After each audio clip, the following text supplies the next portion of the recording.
내계경제신문 2021년 1월 27일 수요일 기사입니다. 귀한몬 반도체 가격 또 오른다. TSMC 최대 15% 인상 검토. TSMC 등 대만 업체들이 세계적인 반도체 품귀 현상 속에 최대 15%의 가격 인상을 검토하는 것으로 알려졌다. 니혼게이자이 신문과 니케이 아시아는 25일 이같이 보도하면서 자동차용 반도체가 중심이 될 것으로 보인다고 예상했다. 업체들은 작년 가을부터 일부 가격을 인상해 왔지만 재차 인상을 요구한다는 방침이다. 니혼게이자이는 단기간에 잇따라 가격이 인상되는 것은 가격 결정권이 자동차 제조업체에서 반도체 제조업체로 이동했다는 것을 보여준다고 평가했다.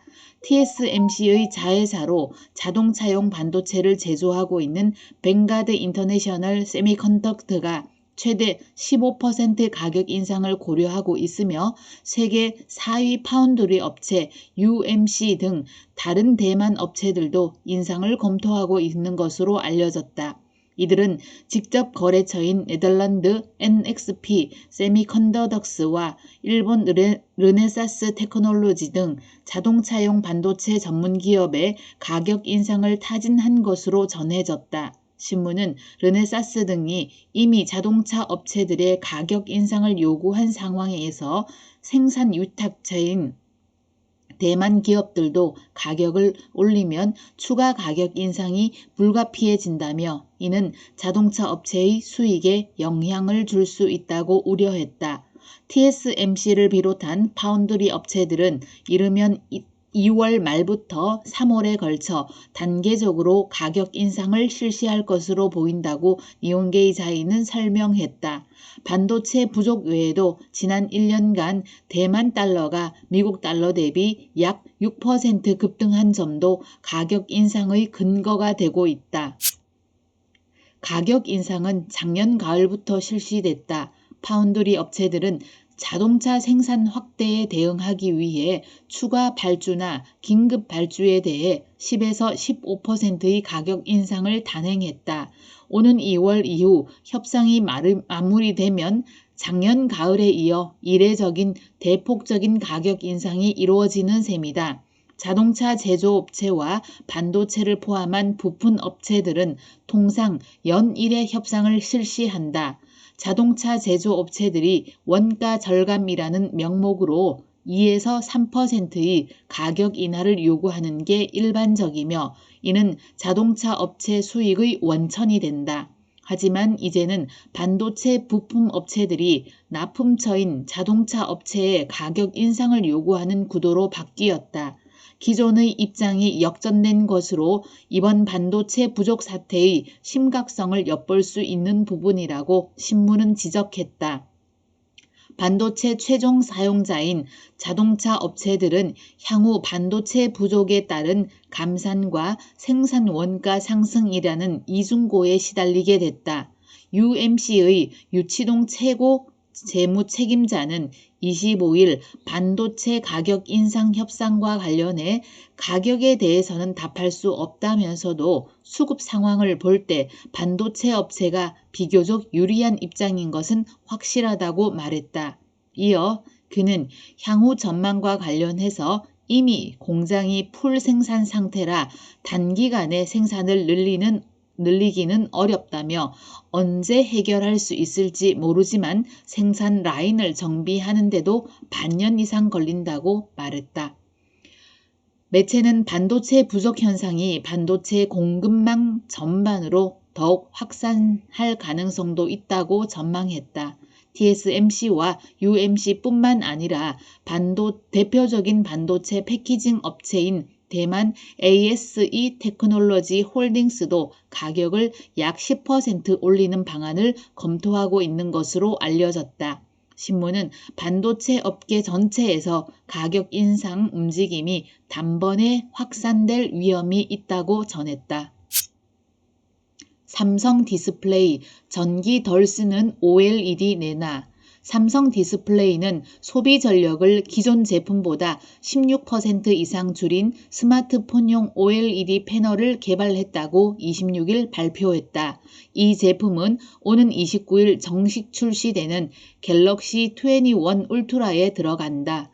OLED는 별도 광원 없이 전류가 흐르면 스스로 빛을 내는 유기 발광 재료를 사용해 색을 표현한다. 유기 발광 재료의 효율은 디스플레이의 소비 전력과 휘도, 야외 시인성, 모양이나 색이 눈에 잘 띄는 성질 등에 큰 영향을 준다. 삼성 디스플레이는 유기물층에서 전자의 이동 속도를 높여 발광 효율을 높였다. 기존보다 적은 에너지로 더 밝은 빛을 낼 수 있게 됐다. 삼성 디스플레이는 유기 발광 재료 기술의 초격차 경쟁력 확보를 위해 지난 10여 년간 글로벌 소재 기업들과 협력을 강화했다. 전문 인력 채용도 늘렸다. 또 최근 3년간 한국과 미국, 중국, 일본, 유럽 등에 매년 370건 이상의 OLED 유기재료 관련 특허를 출원했다. 지난해 기준 누적 특허 보유 건수는 5,000건 이상이다. 백지호 삼성 디스플레이 중소형 전략 마케팅 실장은 소비 전력을 줄이는 기술에 대한 수요가 커지고 있다며 업계 최고 수준의 재료 기술을 바탕으로 고객사 신제품의 성능 향상에 기여하겠다고 말했다. 현대차 4분기 영업이익 41% 껑충. 현대자동차의 작년 4분기 영업이익이 전년 동기 대비 40.9% 급증했다. 제네시스, 스포츠 유틸리티 차량, SUV 등 고부가가치 모델 판매 비중이 확대된 데 따른 것이다. 현대차는 작년 4분기 113만 9,583대를 판매해 매출 29조 2,434억 원, 영업이익 1조 6,410억 원을 기록했다고 26일 공시했다. 작년 동기 대비 판매량은 4.7% 줄었지만 매출과 영업이익은 각각 5.1%, 40.9% 늘었다. 4분기 영업이익률은 5.6%로 2017년 3분기 이후 처음으로 5%를 넘었다. 현대차 관계자는 판매량은 줄었지만 신차 중심으로 제품 배합을 개선하고 수익성 위주 경영을 펼친 결과라고 설명했다. 작년 연간 기준 영업이익은 2조 7,813억 원으로 전년 대비 22.9% 감소했다. 상반기 코로나19 여파로 글로벌 판매가 부진했고 공장 가동이 부분적으로 중단된 데다 3분기 세타 GDI 엔진과 관련해 2조 원이 넘는 품질 비용 충당금을 쌓은 것이 영향을 미쳤다.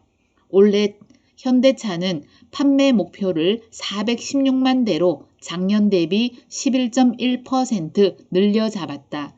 자동차 부분 매출 증가율은 14에서 15%, 영업이익률은 4에서 5%를 달성하겠다는 목표도 제시했다. 이를 위해 8조 9천억 원의 규모를 투자를 단행한다는 계획이다. 전기차 부분 승부도 본격화한다. 3월 말께 전기차 전용 플랫폼 eGMP로 생산되는 첫 전기차인 아이오닉5를 유럽에 출시하기로 했다. 이어 한국, 미국 시장에 순차적으로 내놓을 예정이다. 올해 전기차 판매 목표는 16만 대로 전년 대비 60%가량 늘려 잡았다. 삼성 바이오로직스 창사 9년 만에 연 매출 1조 원 돌파.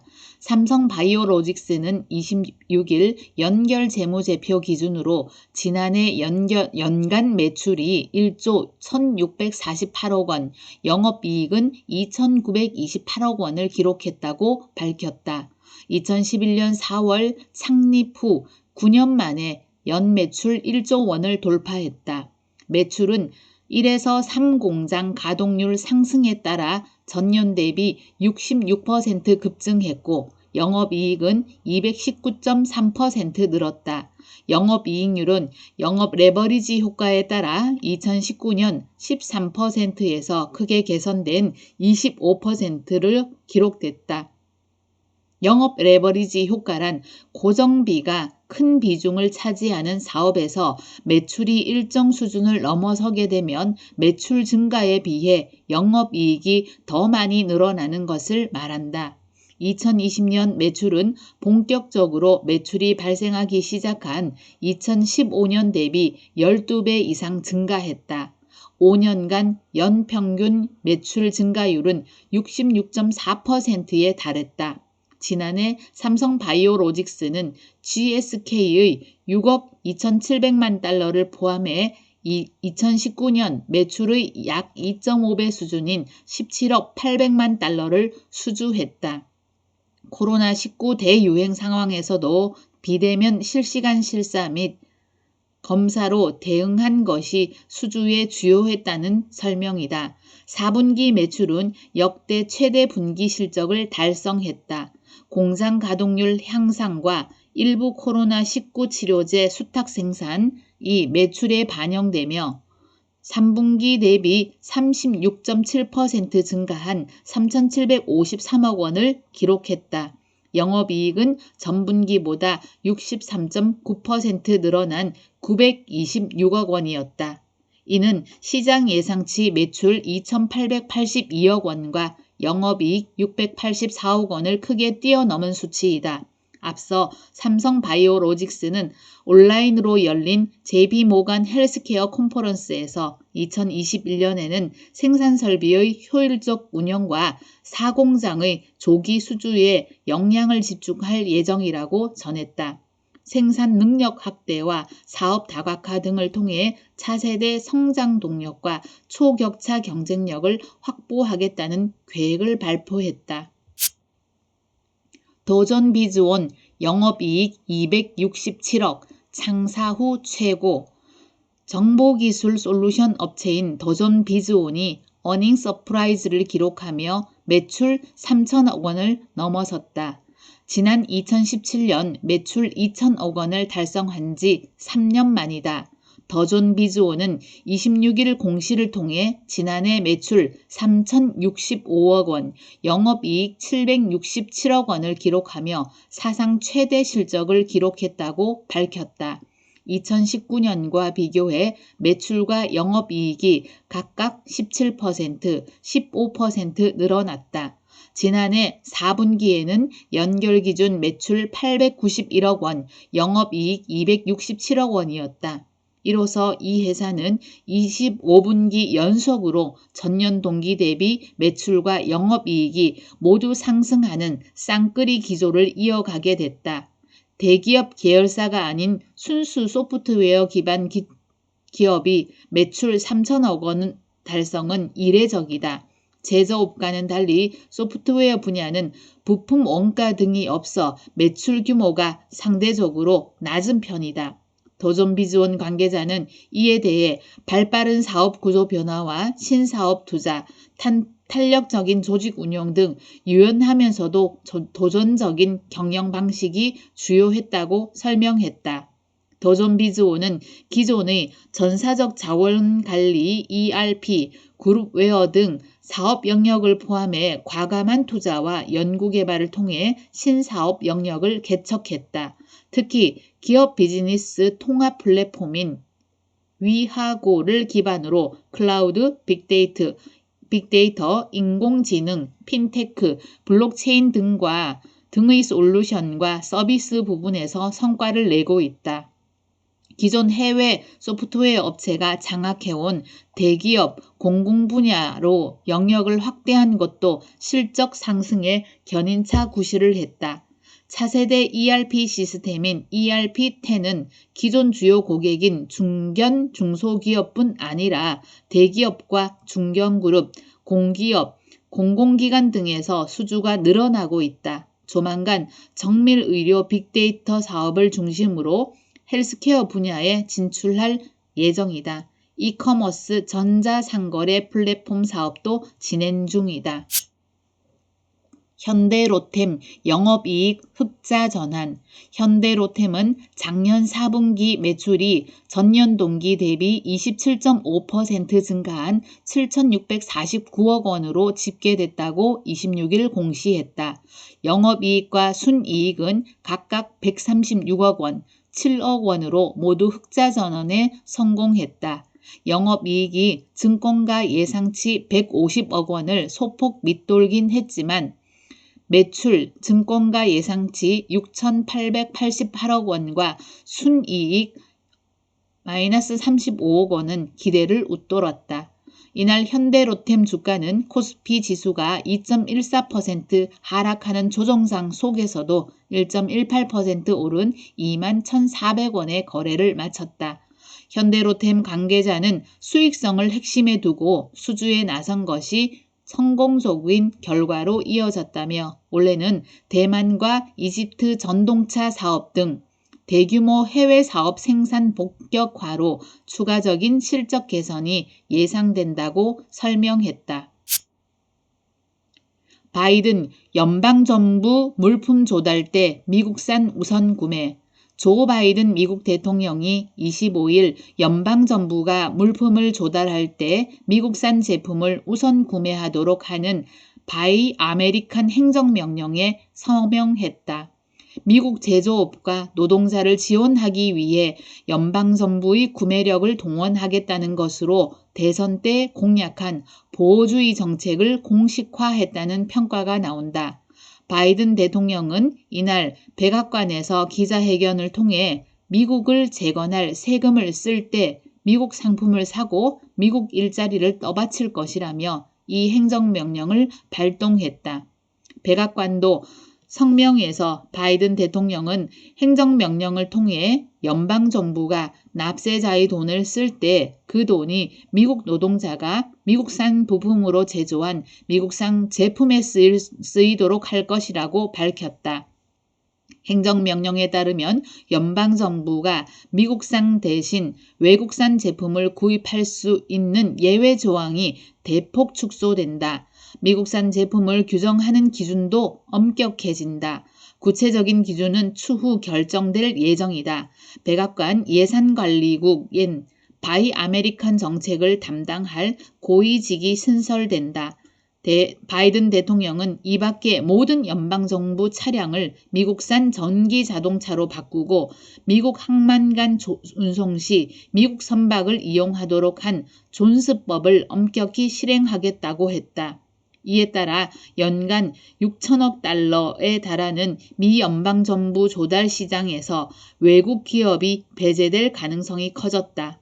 미 정부에 납품하는 한국 기업들도 영향을 받을 전망이다. 월스트리트저널에 따르면 연방정부 조달액 중 외국산 제품이 차지하는 비중은 5%가량이다. 바이든 대통령의 행정명령으로 당장 외국 기업이 받는 타격이 최대 300억 달러에 이를 것으로 추산된다. 대기의 경제신문 마치겠습니다. 감사합니다.